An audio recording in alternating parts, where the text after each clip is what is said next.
aqui no programa. Ver se a gente consegue, com o professor Felipe Dalcin, contemplar o máximo possível de assuntos. Ele é doutorando pelo Programa de Pós-Graduação em Estudos Estratégicos Internacionais da Universidade Federal do Rio Grande do Sul, diretor de pesquisa do ISAP, Instituto Sul-Americano de Política e Estratégia, e mais uma vez nos dá a honra de participar aqui do programa. Professor Felipe, boa tarde. Boa tarde, um prazer estar aqui novamente no Conexão, Guaíba. Prazer é nosso. Vamos falar dos temas internacionais, então. Lula na ONU, na 79ª Assembleia Geral das Nações Unidas, em Nova York, o presidente fez um discurso contundente, pedindo que se faça mais pelas questões climáticas no planeta e falou bastante também das queimadas no Brasil. O que o senhor achou da fala de Lula? Perfeito, foi uma fala meio óbvia do Lula. Eu acredito que ninguém pensou que ele iria falar temáticas diferentes do que ele vem falando já desde o primeiro, segundo mandato dele, que um dos pontos o senhor já falou, né, da questão ambiental. A gente tem que lembrar que o Brasil vem sofrendo diversas queimadas que vem afetando o país inteiro, com uma onda de fumaça em várias regiões do país. Não tem nenhuma região do país que não foi afetada sobre isso. Ele falou também das questões das inundações aqui no sul do Brasil, no Rio Grande do Sul. Então ele usou esses dois episódios para falar da importância das questões ambientais e que o problema ambiental, como todos sabemos, não se resolve por um país só. Então, se você não faz um cometimento global de todos os países trabalhando em comunhão, nada vai acontecer, porque as questões ambientais, elas não respeitam fronteiras físicas criadas pelo homem. Então, é um ponto óbvio, e claro que ele foi vangloriar o Brasil no sentido da nossa matriz energética ser limpa. Ele falou alguns dados que o desmatamento, se não me engano, caiu 50% no governo dele, mas são dados que a gente pode questionar. Claro, a gente tem que esperar os dados oficiais do INEP, mas são dados com todas essas queimadas e outros problemas ambientais, um dado acho que difícil da gente acreditar com veemência, né?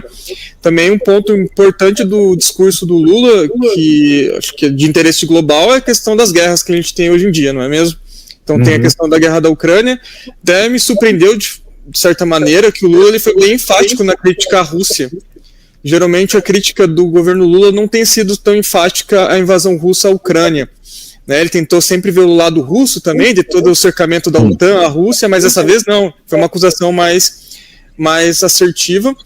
Talvez no sentido de tentar uma comunicação. Ele até falou de uma capacidade que talvez o Brasil tem, com a China, de articular um acordo com a Ucrânia, com os Estados Unidos, de paz na guerra da Ucrânia, mas a gente sabe que é muito difícil disso ser selado. Então, outro ponto também que ele falou foi a crítica a Israel, aos massacres contra o povo palestino. Evidentemente que o governo brasileiro vem falando que o Hamas é um grupo terrorista, vem fazendo críticas ao Hezbollah também, mas a gente sabe que a resposta de Israel, infelizmente, acaba vitimando muito a população civil, tanto da Palestina quanto do Líbano. Então ele teceu várias críticas a Israel, ao governo de Israel, que ele já vinha fazendo ao longo do tempo. Até ele virou pessoa não grata em Israel, o presidente Lula. E por fim, acho que dois pontos que a gente tem que... Professor, só fazer um parênteses, quando o senhor destaca aí que foi surpreendente que o Lula criticou a Rússia, né? Ele não fez isso no discurso em 2023, né? E fez agora, criticando a invasão russa na Ucrânia. Isso, mas é aquela postura do governo brasileiro um pouco pragmática do morde a sopra, né? Porque se a gente for ver as decisões do governo brasileiro em relação à guerra da Ucrânia, é assim, uma hora eu critico a Rússia, outra hora eu não falo nada. Outra hora eu critico a Ucrânia, outra hora eu não falo nada. Então é para o Brasil dar uma postura, dar uma imagem, uma sensação global de que ele é neutro, né? Então, sim, é isso. E é certo o Brasil de fazer isso. O Brasil está tentando ser neutro, mas a gente sabe também que o Brasil tem certas relações com a Rússia, relações políticas, a relação econômica vem crescendo, sobretudo, né, nos últimos anos, desde que a guerra começou. Importante salientar isso, que o comércio com a Rússia ele aumentou, né? Então, a Rússia também é vista como aliado para o Brasil por toda a questão dos BRICS e por aí vai. Então, isso até, de certa maneira, no discurso da Assembleia Geral, o Brasil criticar e falar da Rússia, né, da invasão ucraniana, me surpreendeu. Eu acho que só para finalizar o discurso do Lula, só mais dois pontos, né? Daí a gente pode conversar mais sobre isso se for do interesse. Então, o Lula falou também da questão econômica, né, e é real isso, que quem toma as decisões econômicas internacionais não são os países em desenvolvimento, que é o caso do Brasil, são os países desenvolvidos. Então, nos fóruns econômicos internacionais, as decisões acabam sendo favoráveis aos países mais ricos, isso é uma verdade, então Lula está certo sobre isso. Falta maior capacidade de representação dos países em desenvolvimento.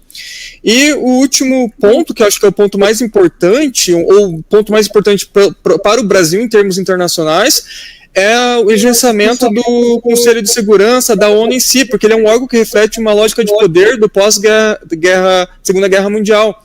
Então, o ordenamento da ONU ele é praticamente o mesmo desde 1945. Então, ela está muito travada, a ONU, do jeito que ela funciona, né, do jeito que ela foi estruturada. Então, por isso que a gente vê a inação da ONU, tanto lá na guerra na Europa, na guerra no Oriente Médio, em conflitos na África. Então, talvez uma nova reforma mais ampla, mais democrática deveria ser feita. Mas, mais uma vez, é muito difícil.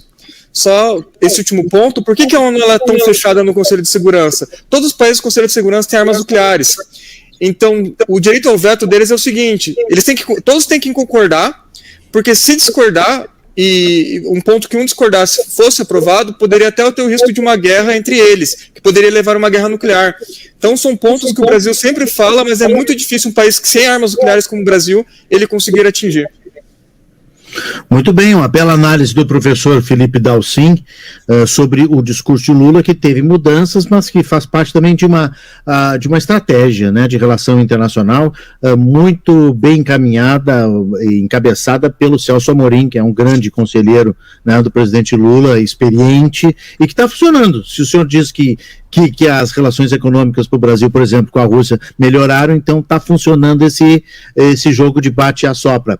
Professor, falando em conflitos, a questão do Líbano, mais de 550 mortos. Os brasileiros estão deixando, né, tem orientação para deixar, muitos não querem deixar o país. A FAB está preparada para resgatar brasileiros no Líbano, estou vendo aqui a manchete nesse momento. Então, é uma situação, assim, é um novo velho conflito que reacende, né, e que deixa o mundo inteiro num estado de muita tensão, né? Perfeito, e a gente roga que não aconteça uma guerra entre o Líbano e o Hezbollah, entre Israel, porque seria uma guerra séria. Sangrenta, né? Sangrenta. A concentração de armas que o Hezbollah tem é gigantesca. A gente está falando de centenas de milhares de mísseis. E o que o Hezbollah vem fazendo? Ele não ataca tudo de uma vez. Ele ataca pouco a pouco, usando seus mísseis, para que a população de Israel viva num estado de inferno. Porque imagina, você vai sair na rua sabendo que qualquer hora pode vir um míssil do Hezbollah. E do outro lado também, Israel, com esses ataques, até eu fiquei muito preocupado com esses pagers, com esse tipo de explosão, porque vai que o filho de alguém, uma criança, atende o telefone e tem acesso a esse material, porque esse não é um ataque que você consegue ter precisão. Não é um ataque contra um alvo de guerra ou um alvo político. Ele é um ataque que vitimiza muito a população civil do país e quem está perto desses artefatos de telefone. Até tecnologia. Os chamados efeitos colaterais, né? Isso, perfeito. Israel... Provavelmente muita gente morreu, dentro dos 550 civis inocentes aí.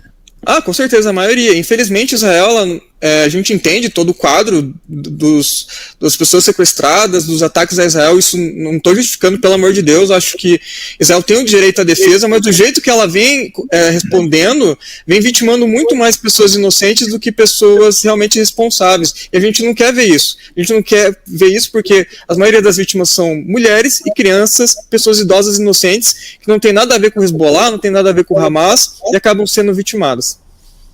Uma palavra sobre a tensão entre a Argentina e Venezuela. A Argentina condenou Nicolás Maduro e a Venezuela agora quer o Javier Milei na lista dos presos da Interpol. Isso daí acho que a gente não deveria dar muito trela. Vou ser bem sincero para você que é mais uma megalomania do Maduro, não faz sentido nenhum. Porque é um caso de um avião que foi apreendido pela Argentina a pedido dos Estados Unidos 2 anos atrás, no governo Fernandes, então tem nada a ver com Milei, na verdade. Esse assunto ele só volta à tona agora, por quê? Porque a Argentina, o governo Javier Milei fez um pedido para prisão do Maduro por questões de falta de respeito aos direitos humanos, como a gente vem vendo nas greves na Venezuela. Sim. Né? Então a gente vê que o direito à eleição, uma eleição democrática, ela não foi realmente democrática, como vem todos os sinais sendo apresentados até o momento, e muitas pessoas inocentes que deveriam ter o direito a protesto, que é um direito legítimo, né, de qualquer governo democrático, elas não têm esse direito, ou melhor, têm esse direito cerceado pelo governo venezuelano. Então é mais, digamos assim, um fogo de palha, uma demonstração teatral, aquela coisa do líder populista que quer fazer uma imagem de forte, de macho alfa, se a gente pode dizer assim, do que qualquer outra coisa, né? Chega a ser infantil, né, professor? Não, totalmente. O Milley também, a gente tem que falar, né? O Milley também tem vários... né? Dos dois lados, eu ia dizer, dos dois lados. Sim. Tem também um folclore em torno da figura dele, mas o Maduro ele supera qualquer figura internacional, qualquer topete de Trump, qualquer coisa assim que ele possa imaginar. E o caso é um caso de 2022, uma apreensão de um avião venezuelano em Buenos Aires. Isso, é um avião que os Estados Unidos alega que é usado por um grupo armado iraniano, né? Então, até para você ter uma ideia, não foi uma decisão tomada pelo executivo argentino na época, foi uma decisão tomada pelo judiciário argentino. Então não passou, em nenhum momento passou pelo executivo argentino. Então que culpa teria o Fernandes, que culpa teria o Milley, né? Então foi um jeito que o Maduro achou de responder às acusações e o pedido do Milley de prisão do Maduro para o Tribunal Internacional, né? Porque realmente tem várias violações de direitos humanos acontecendo agora, nesse exato momento, na Venezuela. Hiper rápido, que eu esqueci de perguntar para o senhor, nós estamos encerrando o programa. Será que a ONU e os outros países vão ser sensíveis ao discurso de Lula? Alguma coisa vai acontecer ou cada um vai continuar cuidando do seu quadrado e não haverá essa concertação em torno das questões climáticas? Olha, eu gostaria que tivesse, mas infelizmente é muito difícil. O mundo está hoje, como o próprio Lula falou no discurso também, cada um está pensando em si, muito pensamento separado, nenhuma decisão tomada em comunhão com facilidade. Infelizmente eu tenho uma visão menos otimista das relações internacionais do que eu deveria ter. Tenho que dizer isso para os ouvintes, né? Mas é a realidade, né? A gente tem que saber lidar com ela. É a realidade. Temos que comovê-los a partir de outras estratégias que não só o discurso. Doutor Felipe Dalcin Silva, doutorando pelo Programa de Pós-Graduação em Estudos Estratégicos, professor, diretor do ISAP, muito obrigado pela participação mais uma vez, até a próxima. Prazer estar com vocês, sigo à disposição. Até a próxima.